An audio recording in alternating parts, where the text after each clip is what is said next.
It should be no surprise to anyone of our strategic plan that we've been working on. It doesn't matter what building we go in.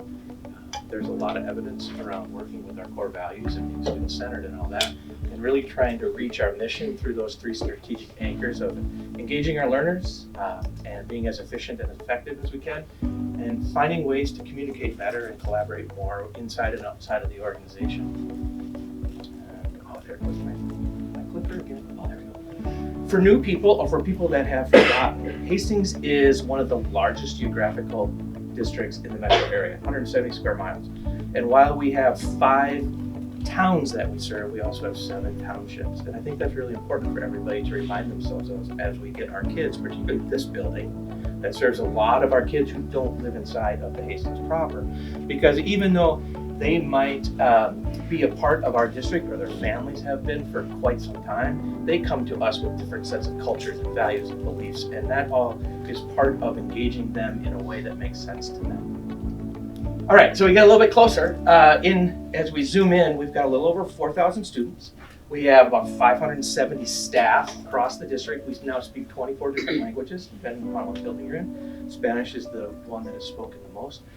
We are down to 6 sites, but we have 8 programs. So we've ended the lease that was downtown that held our ALC program that had 2 classrooms in it. That is now housed at the high school, and we've done that for a couple of reasons. They now have 4 classrooms plus a wet lab and science lab, and those kids now have access to the stuff that's happening in the high school. The long-term plan for that is, because it's doubled in space, we're hoping we're going to get back kids that have made the decision to go to 917.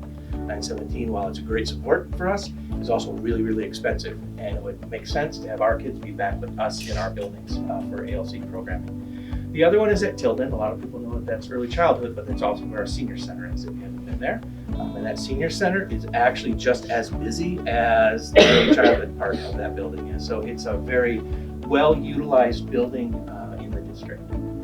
A couple months ago, Jen Subert did an enrollment and demographics report specifically. And the only reason that that's important is when people look at this, you might go, why'd you choose 2013 to start this process?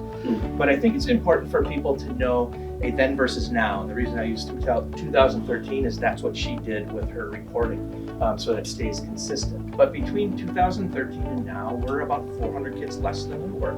However, our diversity, free and reduced lunch, special education exponentially has increased. So we've got those higher concentrations.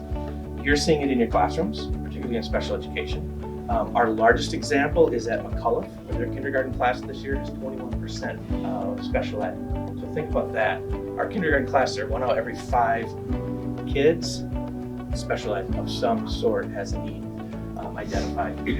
Our English learners stay about the same, but things that are important, I also think, for you to know is that our capture rate, so the number of kids that we possibly can bring into the district, how much of that do we capture into our buildings? And back in 2013, we were at 82%. Coming out of COVID, we're still at 81%. That's huge, right? That we're back on track. We're where we should be.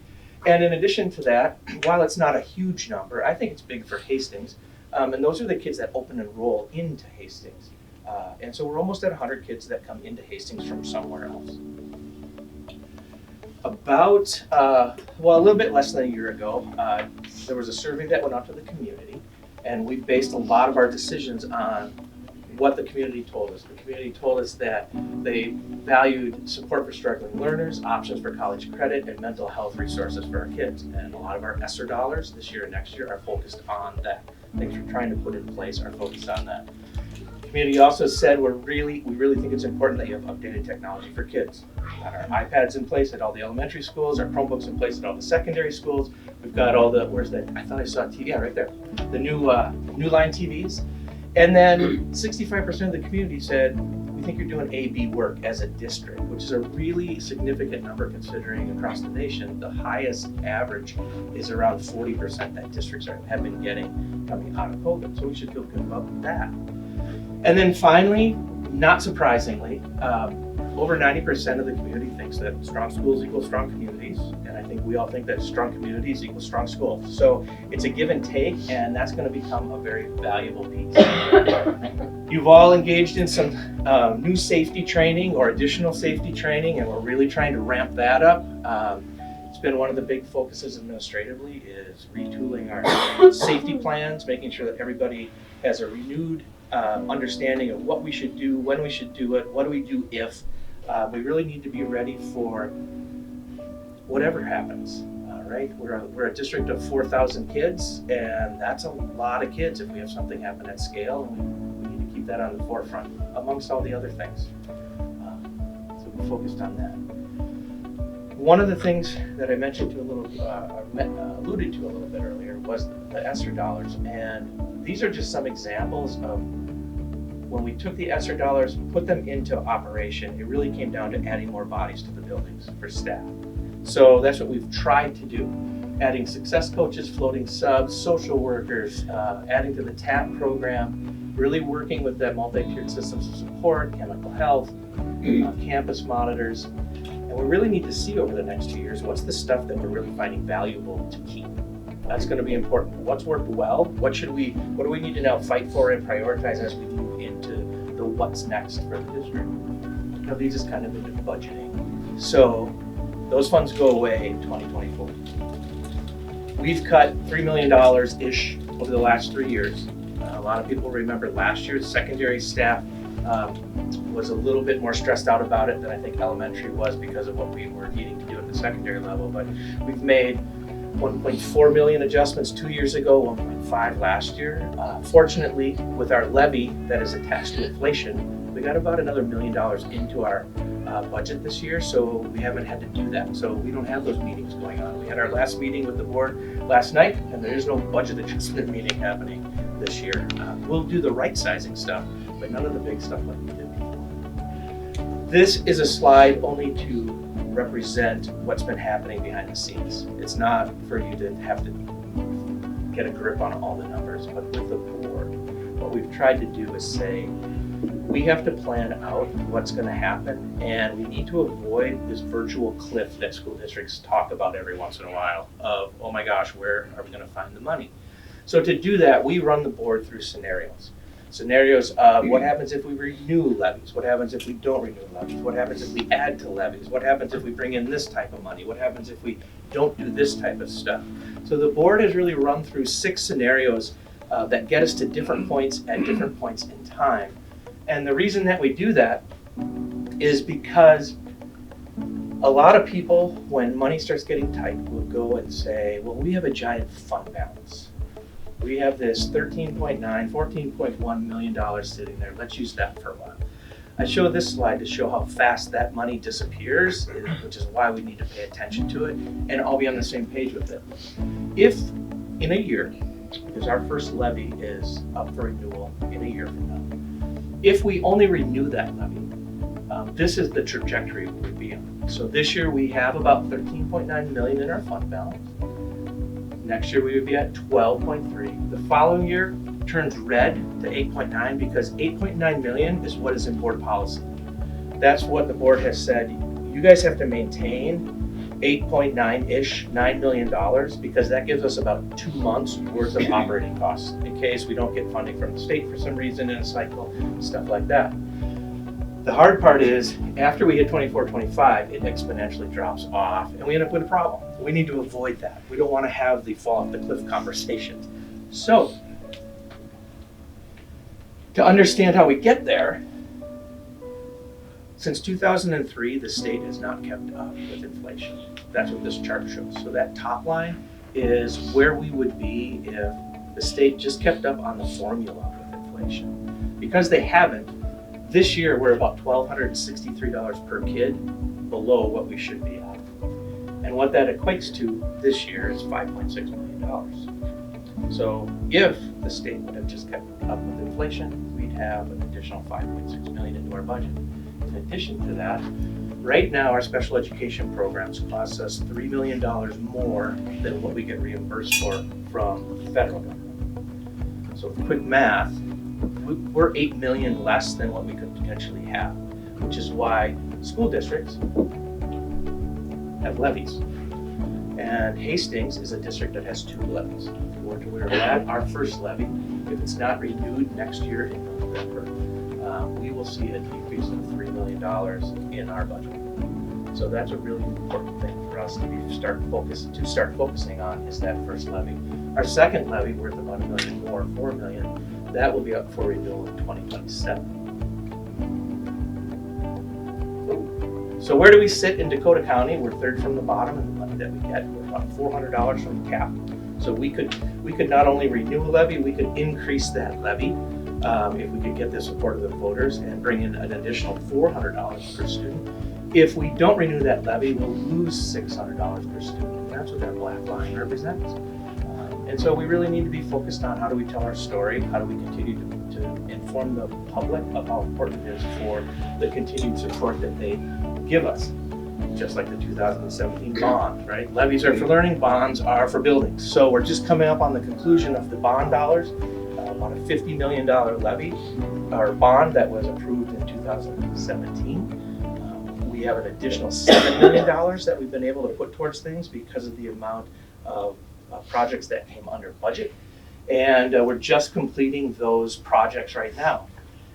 In the last year, everything from small stuff to big stuff. So everything from the new line projector TVs, touchscreen TVs, new bathrooms, track at the middle school, flexible seating. It's a gamut of projects. It's just a ton of stuff that the community has helped us get our buildings one step closer and update a little bit. How are our students doing? Well, a lot of people will go after MCA scores. It's one of those things. When MCA scores are great, we love them. When MCA scores aren't great, we hate them, right? So I don't look so much at what the specific scores are. It's more about trend data. So if we look at MCA math for grades 3 through 8 and 11, just like everybody else in the nation and in the state, we dropped during COVID. We expected it. It shouldn't be a surprise to someone. I don't know why people are making a big deal about it. We knew it was going to happen. What's important, I think, to look at is the trajectory. In 1 year, after getting our kids back in the buildings, our trajectory is back going up. That's what we should be paying attention to, if anything. And the same thing happened in reading, but not quite to the level. But nonetheless, it's flipping back up. Science didn't quite do it. We're still above the state average, but we're not quite to that other trajectory, and we think we know why that is. And it has to do with the middle school, high school, because the standards are in a flux period where the best way to explain it is we've got these standards that are coming into play. We're still teaching these standards to our kids, and the test is testing these standards. So let's go have the kids take the test of these standards when we still haven't fully implemented everything else. We're going to have a discrepancy in what we're doing. So I think just over time, that's going to take care of itself. The bigger thing that I pay attention to is stuff like this, which is our ACT data. The reason is ACT information is a cumulative piece of a kid that's gone all the way through our system and now is an 11th grader or 12th grader. So cumulatively, back in 2018-19, we were averaging 22.9 on the ACT. Go through COVID, it drops down a little bit. Last year, we're back up to 22.4. So in the grand scheme of things, when we look at how our kids are doing, they're doing pretty darn well. All of you are doing pretty darn well. I know our kids are challenging, but when you think about what the data really says, it says we did exactly what everybody else did, and in 1 year, we're back into where we needed to be heading. And that's important. Our kids, when they graduate, about 30% of our kids still go into trades, employment right away, or a 2-year trade school. That's huge. That is kind of an anomaly in high school. So we have to pay attention to that stuff. How are we preparing a third of our kids to go right into the workforce, to go right into a tech training of some kind? The rest of the 60% pretty much stay close to home. The colleges and schools on the right are where most of our kids go after they graduate.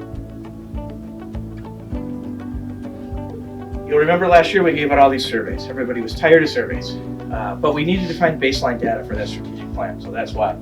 So part of the things I wanted to point out on those surveys is over 90% of the kids last year reported that teachers care about them. That's huge. That means we're connecting with kids.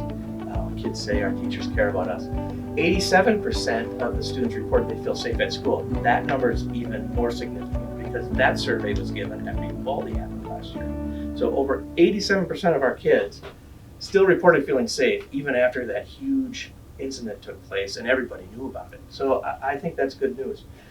Over 80% of our staff are highly trained, and As Paul was talking about, we really expected our administrators to get into classrooms and really be watching for the student engagement piece. And when we looked at all the data from all the buildings last year, over 80% of the time, kids were talking about what was going on in that discipline-specific area, not what was on Snapchat, and or they were talking about what it was they were learning. That's important.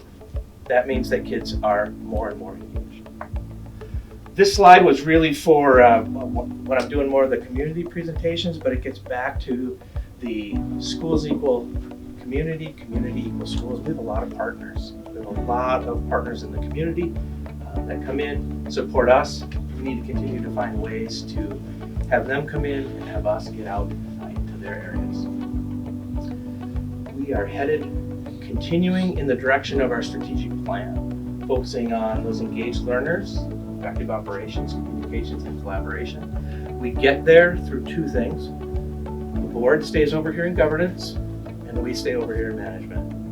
And that's what we're going to continue to push. We need to keep the board there giving direction as they want to give direction, but we need to do the work. We need to do the work with the kids, with one another, and really continue to push in all the different areas we've engaged in. And we're measuring that through this vision card. The vision card is posted on the website with all the specific baseline data in it, but we're really trying to capture how are we doing with kids, how are we doing with families, and how are we doing with staff. Some highlights from that. Last year at the secondary level, over 76% of our secondary students passed all their classes. That's good news. Of the kids that were failing something, our high school recovered 649 credits, so they graduate or beyond track to graduate. We're under the 10% threshold for chronic absences in the district. District-wide, 70% of elementary kids were reading at grade level, and we went through 5, we went through 6 already, we went through 7, but even after COVID, we're at a 95.6 graduation rate. That's top 10 in the state. That's huge for us to be at that level. We also have things to work on. So as we start to get more and more data in, that's reliable data, we can make some decisions about and accept what it is we need to work on. We need to continue working on our students' perceptions of engagement. What does that look like, sound like, and feel like? We need to work on our gaps on MCA tests. No matter how we slice it, our students of color versus our students that are white students, our special ed versus non-special ed, EL, non-EL, free and reduced, non-free and reduced. Anytime we split those groups out, the group that is considered the subgroup is 20 points behind the other group. That's something we can work with. What does that mean? What does that tell us? What do we need to do differently to increase that? Because we know that if we can increase it for those smaller groups, it's going to help everybody to increase. So that'll be some of the work that we need to work on. While we're imperfect at it, 3 and 4, one of the goals that I have for all of us is to try and make sure that staff feel like their voices are heard. That was one thing that resounded last year is we want to be heard, we want to feel valued, we want to make sure that we're being listened to, we're being responded to. We want to increase parent perceptions of their value and respect, and then 6 and 7 are about passing classes and continuing to get kids to read at grade levels. The last 3 slides, I'm not going to go through them. I'm going to go through them very, very quickly because it's more about themes. At the elementary level, you already know this stuff. You're working on reading by 3rd grade. You're working on mental health, student engagement. The middle school starts to focus on track for graduation and passing those classes, but also student engagement. And they're hitting heavy into this multi-tiered systems of support, really trying to figure out for those 5th, 6th, 7th, and 8th graders, what are those tier 1 interventions that everybody does with fidelity? What are those tier 2 interventions, and how do we know when we're getting kids into them, and how do all that framework's getting set up? And at the high school, we continue with on track for graduation. That achievement gap is huge up there. They're focusing on those 9th graders specifically. A lot of mental health, chemical health, student participation, and keeping the kids engaged up at the high school. So a lot of themes that correlate to one another as we move kids through